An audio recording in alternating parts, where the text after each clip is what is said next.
बड़े बड़े दिव्य महात्मा विराजमान हैं मंच पर। जयपुर राजस्थान से चलकर हमारे प्रिय श्री पूज्य श्री बाल मुकुंदाचार्य जी महाराज जी भी हैं, पूज्य महाराज श्री जी भी हैं।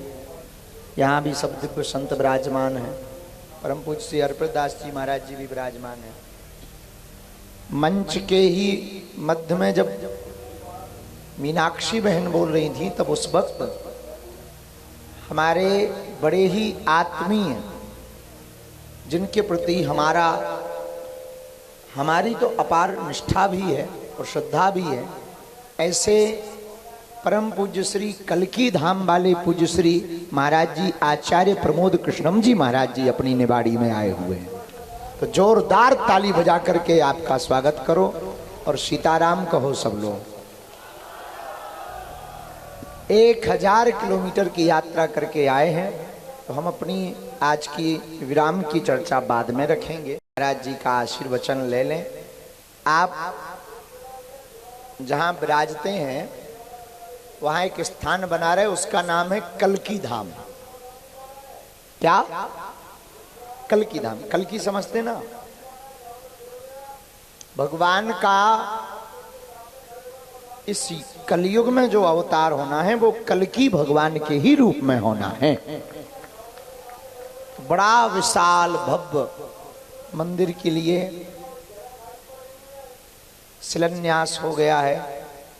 बार बार पूज्य महाराज जी हमको बता रहे थे दूरभाष से, कभी कोई महापुरुष कभी कोई महापुरुष उस कलकी धाम में एक एक पत्थर एक एक देवत्व के लिए स्थापित करने पहुंच रहे हैं।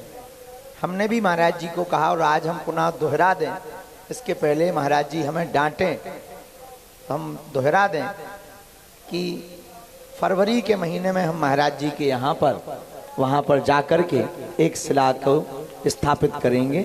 ये तय है। अब जैसे भी बनेगा, जब बनेगा, हम महाराज जी के यहाँ पर जाएंगे। जोरदार ताली बजा करके महाराज जी का स्वागत करें। आचार्य पूज्य श्री आचार्य प्रमोद कृष्णम जी महाराज जी का हम महाराज जी को कहेंगे कि आप आशीर्वचन हम सबको सुना।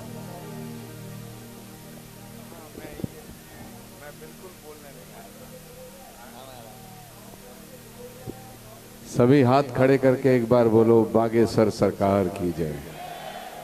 आवाज नहीं आई, जोर से बोलो, और जोर से बोलो, और जोर से बोलो, और जोर से बोलो। आवाज बांग्लादेश के ढाका तक जानी चाहिए। जोर से बोलो,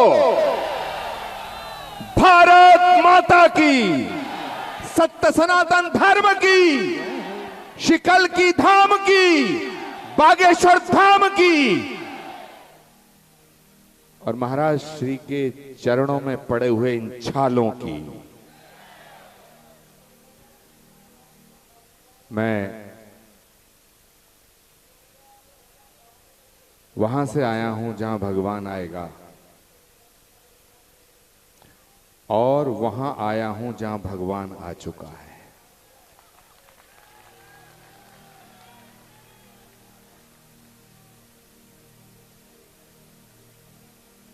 भगवान कृष्ण गीता में कहते हैं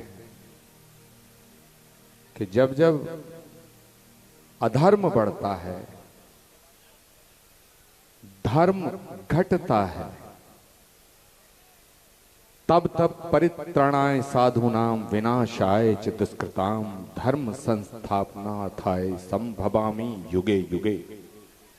तब तब मैं धरती पर आता हूं। अलग अलग रूपों में आया हूं, अलग अलग रूपों में आता हूं। आप क्या सोचते हो? धीरेन्द्र कृष्ण शास्त्री जो यहां पदयात्रा कर रहे हैं, आप क्या सोचते हो? अपनी मर्जी से कर रहे हैं? मैं दावे के साथ कहता हूं कि वो परमात्मा के निर्देश पे कर रहे हैं।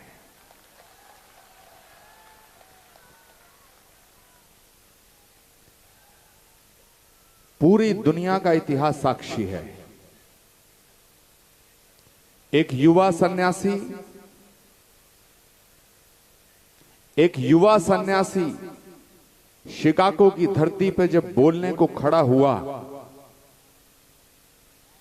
तो पूरी दुनिया के विद्वानों ने देखा कि ये युवा सन्यासी बोलेगा क्या, इसकी उम्र ही कितनी है, इसकी अवस्था कितनी है। लेकिन जिस समय उसने विश्व बंधुत्व और वसुधैव कुटुंबकम का उद्घोष शिकागो की धरती से किया, पूरी दुनिया के लोगों ने स्वामी विवेकानंद के चरणों का दर्शन किया।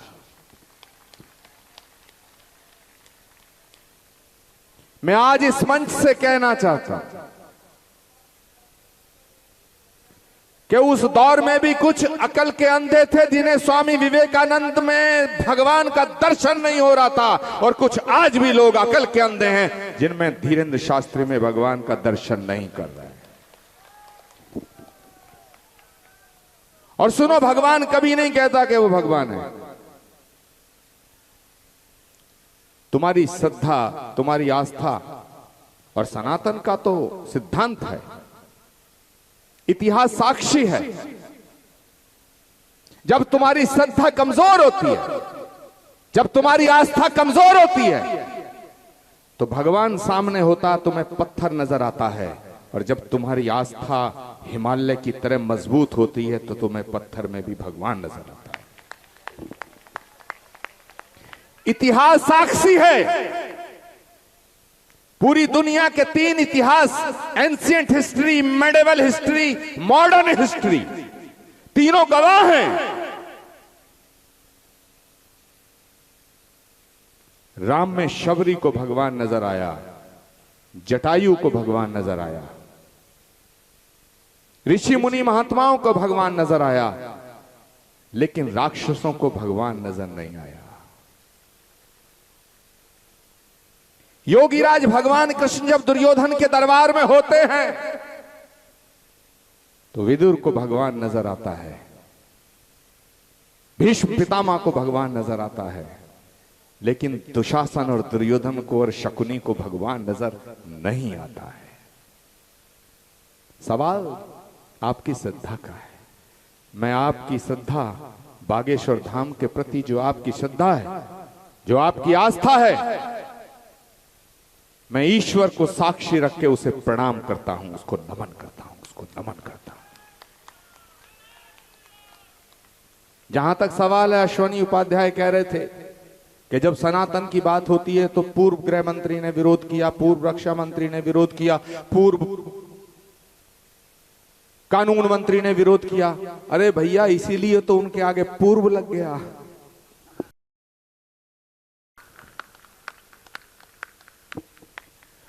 और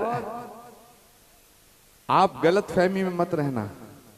आप सोचते होंगे कि बागेश्वर धाम सिर्फ तुम्हारे हैं, इधर के सोचते होंगे इनके हैं, इधर के सोचते होंगे इनके हैं, सामने वाले सोच रहे हैं इनके हैं, मंच वाले सोच रहे हैं, संत महात्मा सोच रहे हैं हमारे हैं। मुझे लगता है कि सारा ब्रह्मांड बागेश्वर का है और सारा बागेश्वर पूरे ब्रह्मांड का है। भगवान कलयुग में श्री कल्कि के रूप में आएंगे। जहां पर भगवान का अवतार कल्कि अवतार होगा, उस स्थान पर भारत के यशस्वी प्रधानमंत्री फरवरी को श्री कल्कि धाम का शिलान्यास किया था। मैंने आग्रह किया था, इन्होंने कहा महाराज जी डांटेंगे, ये इनका स्वभाव है। और तुम्हें एक बात बता दूं, भगवान का स्वभाव भी बच्चे जैसा होता है।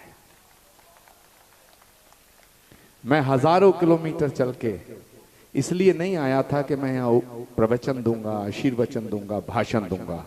मैं सिर्फ इसलिए आया था कि जिसके पांव के छालों ने इस धरती मां पे एक नई क्रांति कर दी है, मैं उन चरणों को देखने आया हूं। मैं श्री कल्कि धाम की तरफ से, श्री कल्कि पीठ की तरफ से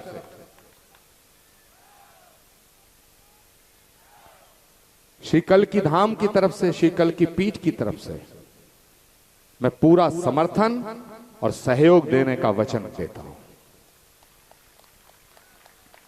जिस तरह ये यात्रा, ये पद यात्रा सनातन के लिए है, और मैं आज ये कहना चाहता हूं कि पूरी दुनिया में जितने धर्म हैं, पूरी दुनिया में जितने धर्म हैं, इनमें से कोई धर्म नहीं है, सब पंथ हैं, मत हैं और संप्रदाय हैं। अब आप सवाल करेंगे, मीडिया सवाल करेगा कि आप ये कैसे कह सकते हैं कि जितने भी धर्म हैं वो धर्म नहीं है। मैं इसलिए कह सकता हूं कि जितने भी धर्म हैं वो मेड बाय ह्यूमन हैं, आदमी के द्वारा बनाए हुए हैं। और जो चीज आदमी के द्वारा बनाई जाती है उसका पतन सुनिश्चित है। अगर दुनिया में कोई धर्म है जिसे परमात्मा ने बनाया है और प्रकृति प्रदत्त धर्म है तो वो सिर्फ एक सनातन है, सिर्फ एक सनातन है, सिर्फ एक सनातन है। और जो सनातन के लिए जीता है, सनातन के लिए मरता है, वही संत कहलाने लायक होता है।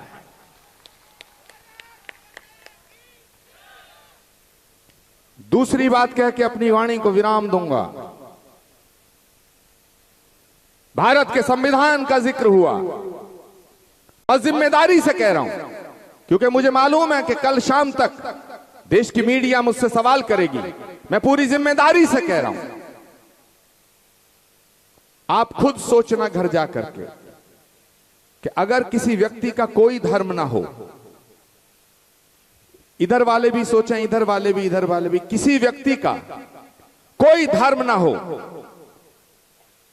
आप किसी से पूछो भाई तेरा धर्म क्या है, वो कहे जी मेरा कोई धर्म नहीं, तो आप क्या कहोगे कि यार तेरा कोई दीन ईमान ही नहीं बचा, तू कैसा आदमी है। तो माफ करना, भारत का संविधान और भारत के संविधान के विषय में हमें गलत पढ़ाया जा रहा है कि वो धर्म निरपेक्ष है। जिसका कोई धर्म नहीं वो तो किसी काम का नहीं। और भारत का संविधान अगर धर्मनिरपेक्ष होता तो उसके पन्नों पे रामचंद्र दरबार का चित्र अंकित क्यों होता। संविधान निर्माताओं ने जब संविधान का निर्माण किया तो उसके पन्नों पे राम दरबार।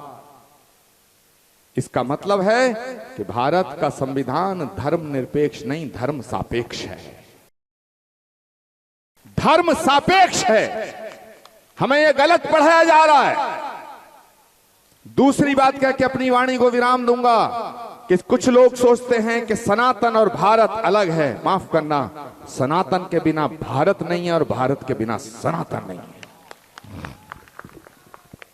और एक बात अंत में कह के अपनी वाणी को विराम दे रहा हूं कि जो सनातन का नहीं है वो भारत का नहीं हो सकता, और जो भारत का नहीं है वो सनातन का नहीं हो सकता। हाथ खड़े करके बोलिएगा जय जय श्री राम, जय जय श्री राम, जय जय श्री राम। आपका आभार। इस शक्ति को और महाशक्ति बनाए परमात्मा, ये शुभकामनाएं और ये शुभाशीष देने के साथ साथ आप सबको पुनः प्रणाम और नमन करते हुए अपनी वाणी को विराम देता हूं।